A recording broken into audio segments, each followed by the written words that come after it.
We are looking at how to pronounce the name of this type of extrusive, igneous rock. We'll be looking at how to say more types of rock names as well.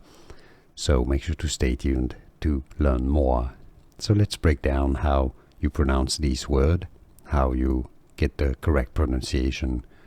Basalt, basalt. Okay, so it's a S sound and then an alt sound. Basalt is how you pronounce it. An example of sentence using this name. The ocean floor is covered primarily with basalt rock. Basalt is how you pronounce this form of rock, and now you know. More videos for you here to learn more correct pronunciations. See you there. Thanks for watching.